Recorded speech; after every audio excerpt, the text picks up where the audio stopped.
Il resta à l'hôpital toute la fin du carême et encore la semaine de Pâques. Déjà convalescent, il se rappela les songes qu'il avait eus quand il avait la fièvre et le délire.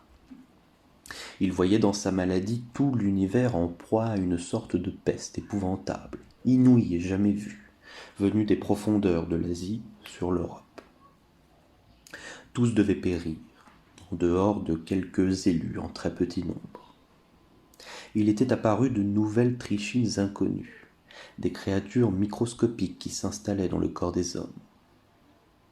Mais ces créatures étaient des esprits doués d'intelligence et de volonté. Les hommes qui les avaient reçus devenaient aussitôt enragés et insensés. Mais jamais homme ne s'était cru aussi intelligent et aussi sûr de posséder la vérité que le faisaient ceux qui étaient frappés. Jamais personne n'avait jugé plus inébranlables ses jugements, ses conclusions scientifiques, ses convictions morales et ses croyances. Des agglomérations entières, des villes et des peuples étaient frappés de la contagion et perdaient la raison. Tous étaient dans l'alarme et ne se comprenaient plus les uns les autres.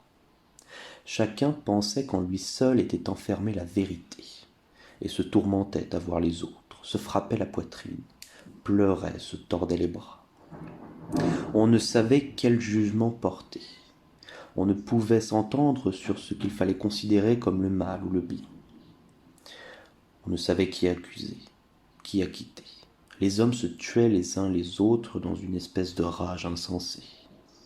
On marchait les uns contre les autres, par armées entières. Mais ces armées, une fois en campagne, commençaient soudain à se détruire elles-mêmes. Les rangs se désorganisaient. Les guerriers se lançaient les uns sur les autres, s'enfourchaient et s'égorgeaient, se mordaient et se dévoraient les uns les autres. Dans les villes, le tocsin sonnait tout le jour. On rassemblait les citoyens, mais qui les rassemblait et pourquoi? Nul ne le savait. Cependant, tous étaient dans l'alarme. On avait abandonné les métiers les plus ordinaires, parce que chacun offrait ses idées, ses amendements, et on ne pouvait se mettre d'accord. L'agriculture était arrêtée. De ci, de là, des hommes s'étaient groupés, s'étaient entendus en vue de quelque objet, avaient juré de ne point se séparer. Mais aussitôt il commençait quelque chose de tout différent de ce qu'ils avaient eux-mêmes projeté l'instant d'avant, s'accusaient les uns les autres, se battaient et s'égorgeaient. Des incendies se déclarèrent, la famine éclata. Tout et tous étaient promis à la mort. La calamité allait croissante et s'étendait de plus en plus loin. Dans tout l'univers, il ne put se sauver que quelques individus.